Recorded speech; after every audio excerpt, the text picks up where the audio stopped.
So ito yung ating mga laping dab. Actually sinusubukan nating pakawalan sila na medyo malayo-layo. Ito, mainit. Sige, para mainitan ka, tama yan. Dito lang muna sa mga saakaso tayo magpapakawala.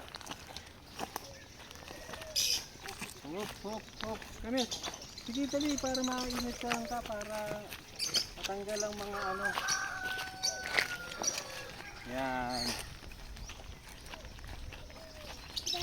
The mountain. Yes, the mountain. The mountain is coming. So ito ang maganda rito sa lugar natin dito kasi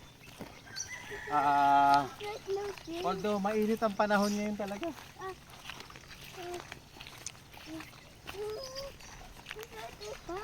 Yeah. What is that spot? What is this spot? What is this spot? Going to big tree. Come here. Yeah. Yan. So ito yung ating mga ibon kung saan come here, kaya lang. Yan. 1, 2, 3. Oh, dali. Galing. Balahibo. Gusto Ayan. na natambay. So, Yun, kilyawan, no?